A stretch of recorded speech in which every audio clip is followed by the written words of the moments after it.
It speaks for itself, I think, in terms of how iconic that picture is. The guys that represent our country with the Dream Team, and to know everything they did in their respective careers, the resumes, the championships, all that type of stuff. Like, they had mutual respect for each other to understand what it meant to have USA across the chest. And, like, that is an iconic picture that we are all probably fans of growing up.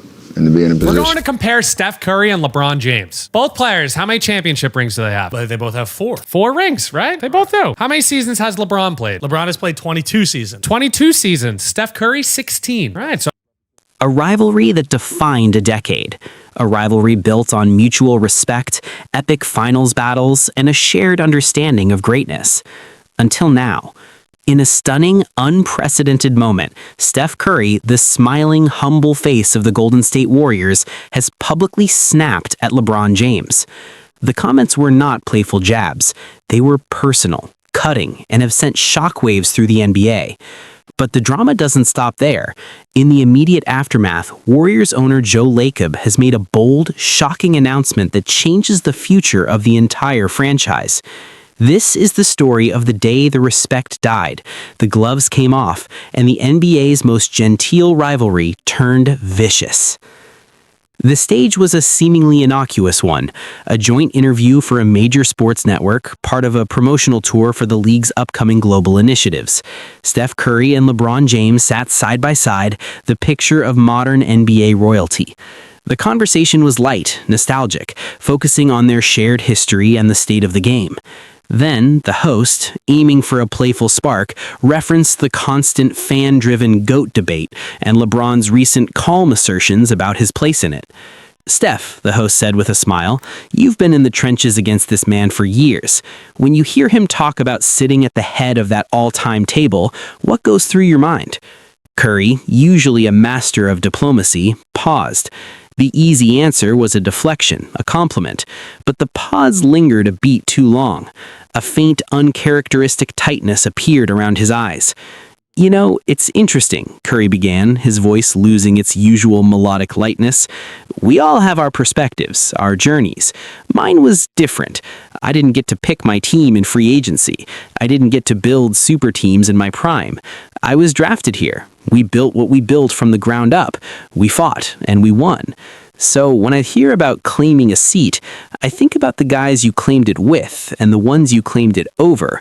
I think about the path." The studio air grew thick. This wasn't analysis. It was a veiled indictment.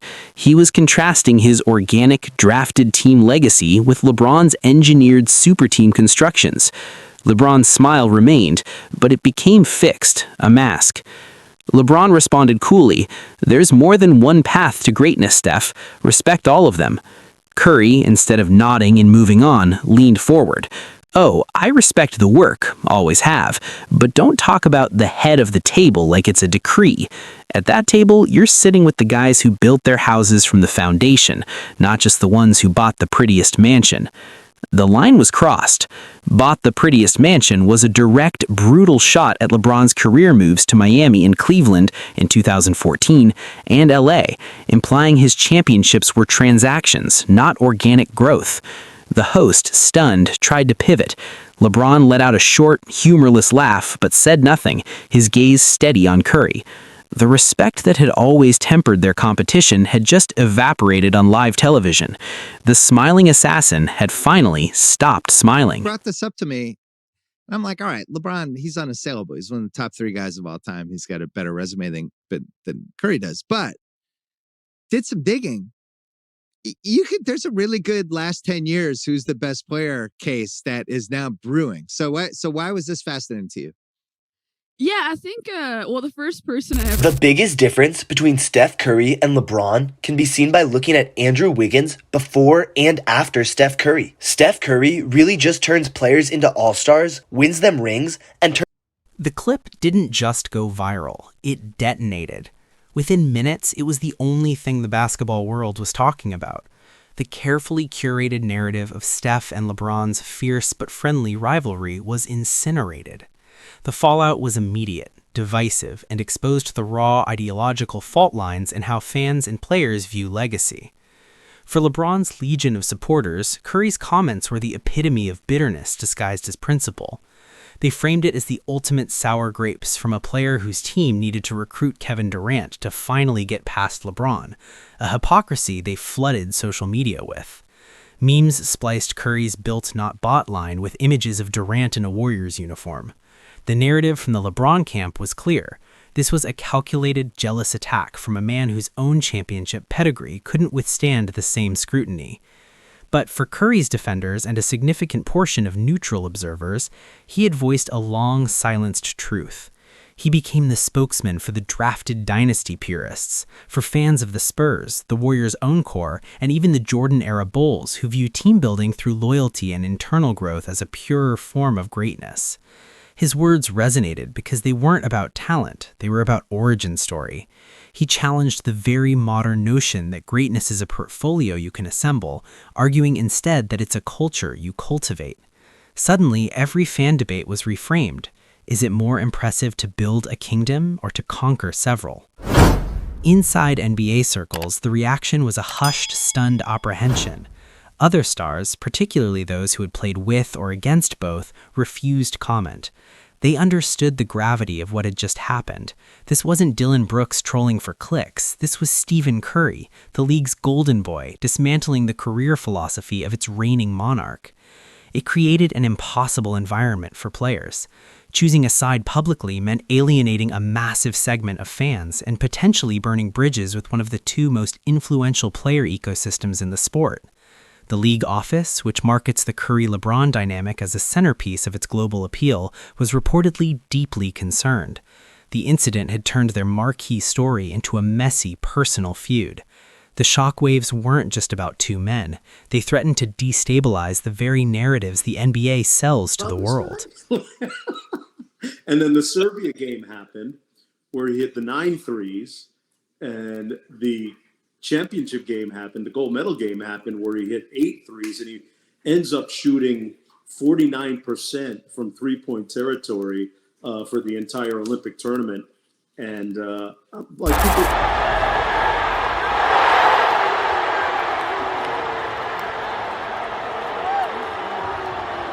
As the digital firestorm raged, the Golden State Warriors front office was not in panic mode. They were in strategy mode.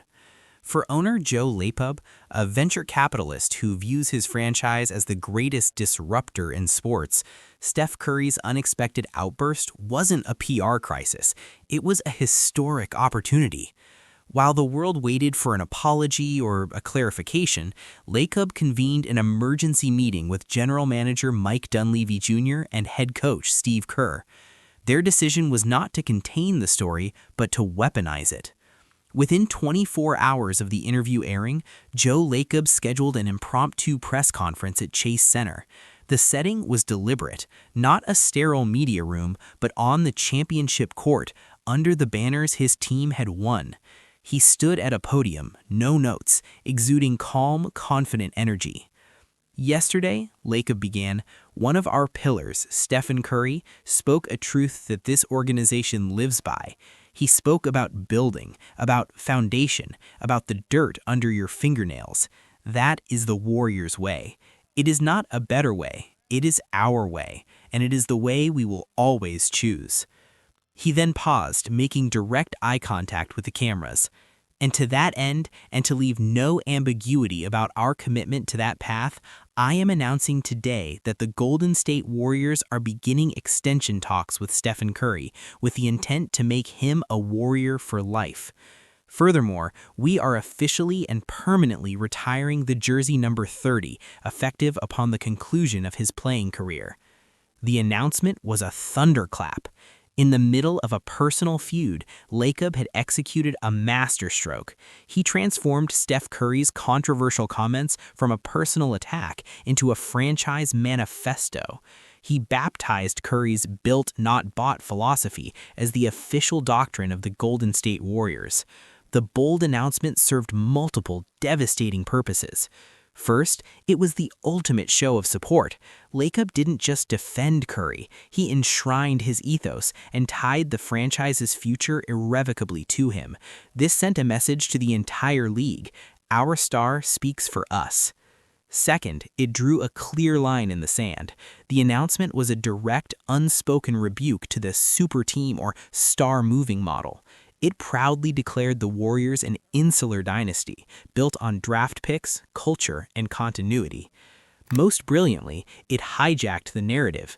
The story was no longer Steph versus LeBron.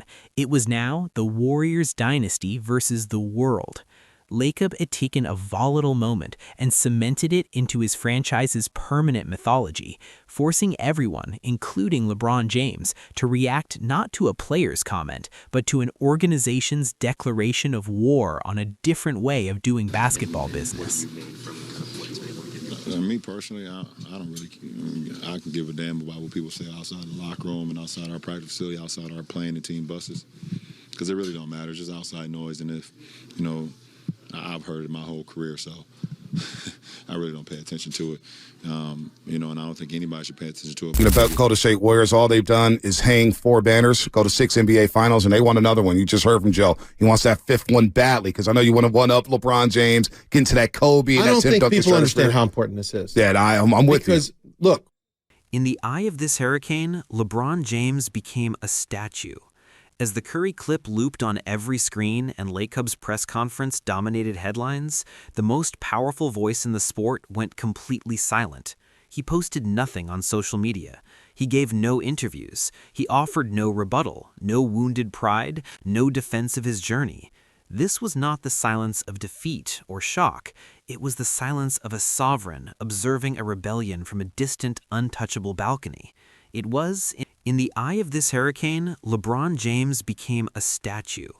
As the Curry clip looped on every screen and Lacob's press conference dominated headlines, the most powerful voice in the sport went completely silent. He posted nothing on social media. He gave no interviews. He offered no rebuttal, no wounded pride, no defense of his journey. This was not the silence of defeat or shock. It was the silence of a sovereign observing a rebellion from a distant, untouchable balcony. It was, in its own way, the most powerful and arrogant response imaginable. LeBron's calculus was impeccable. Any direct response would legitimize Curry's attack as worthy of his royal attention. It would drag him into a mud fight on Curry's newly defined terms, a debate about the purity of legacy, a debate LeBron could never win in the court of public opinion because his path is fundamentally different. By saying nothing, he communicated that Curry's words, and by extension, Lacob's grandstanding, were beneath his response. He treated the entire eruption as noise, the clanging of cymbals far below his throne. This silent strategy achieved several things. It infuriated Curry's supporters, who wanted a confrontation, making them seem like the aggressors shouted at a wall. It comforted his own base, who saw it as the dignified high road.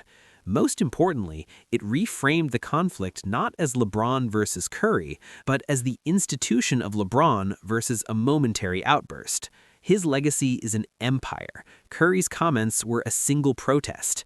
Empires don't debate protesters. They outlast them. Furthermore, the silence was a stark contrast to Lacob's very public, very emotional maneuver. Where Lacob felt the need to make a bold proclamation to cement his philosophy, LeBron's non-response implied his philosophy needed no proclamation.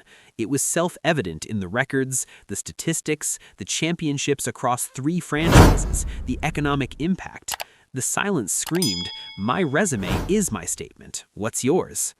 In doing so, LeBron subtly exposed the insecurity he believed was at the heart of both Curry's snap and Lacob's announcement. He framed it not as confidence, but as a need for validation, a need to loudly declare their way as the right way, because perhaps they feared it wasn't the most powerful way. His silence was the ultimate power play, a demonstration that true dominance doesn't require explanations or manifestos, it simply is. And while Golden State was busy defining itself against him, he was already moving past them, his legacy a continent they were still trying to map. All LeBron had was Irving. That's a fair fight. Okay. Who won? LeBron came back 3-1. Right. And who dominated with his block shots and all the LeBron was things? incredible. He did. Was that within the last 10 years? Yes. How in the world can I sit there and say that Curry in the last 10 years is the best player in the league? When they played against each other in a fair fight, Curry lost a 3-1 lead, did not play well, did not.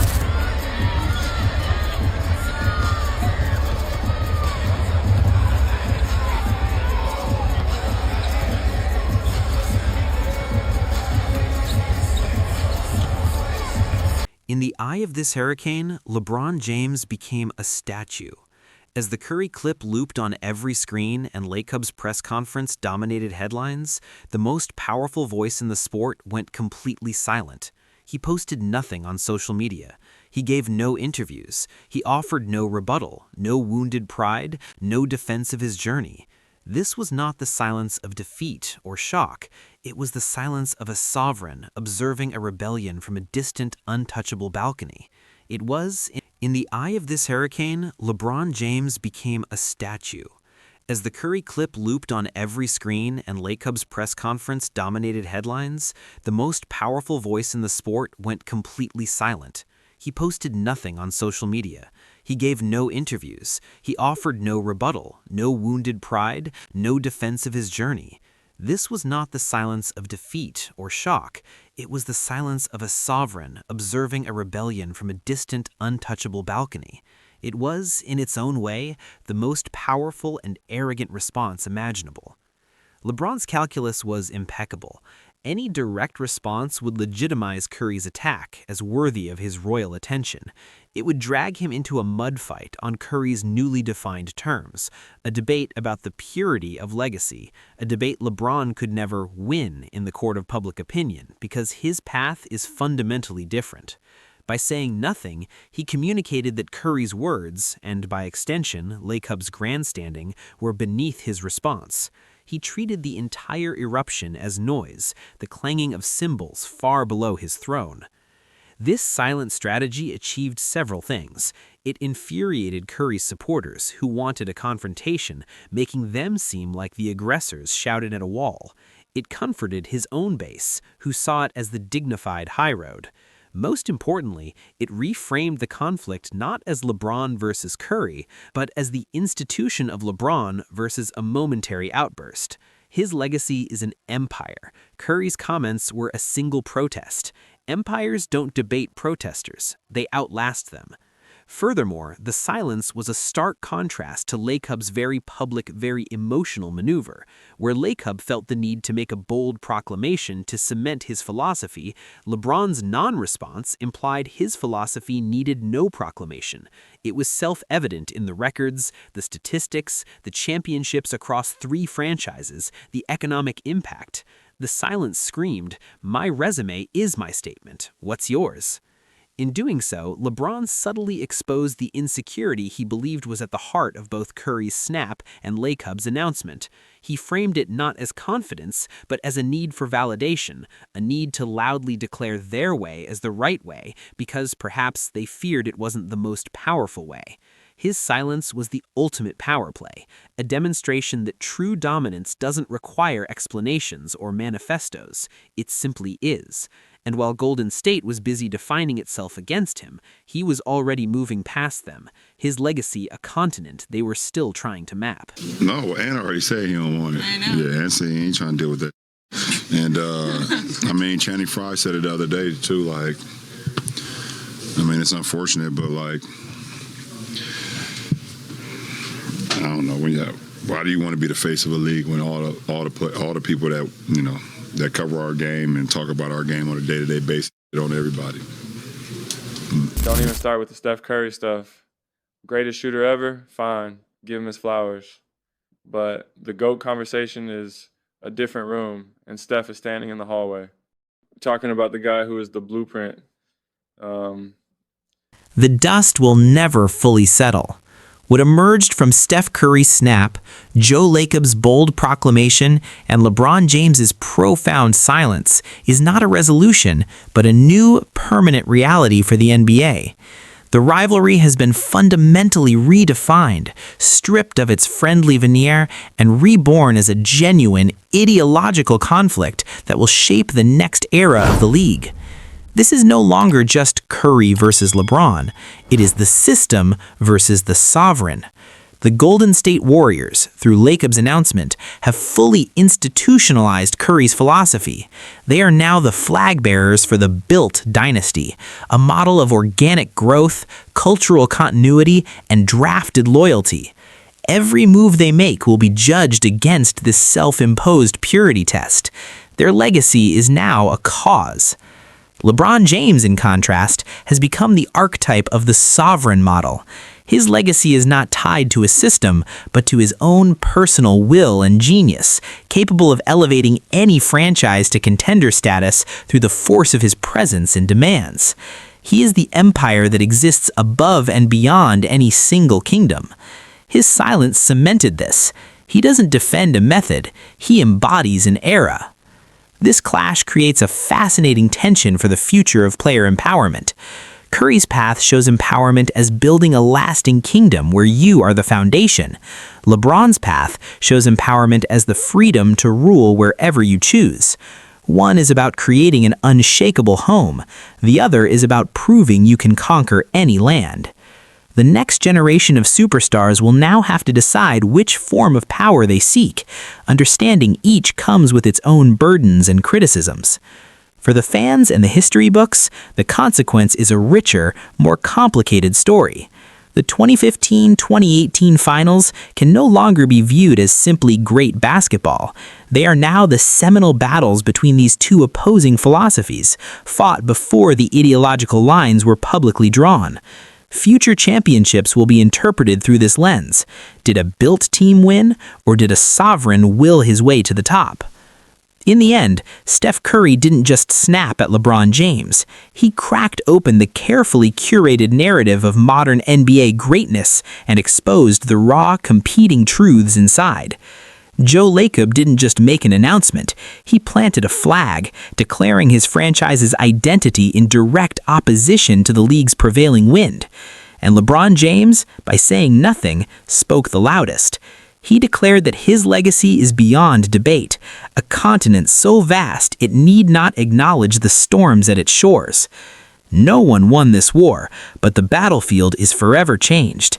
The respect is gone, replaced by a clear, cold understanding of difference.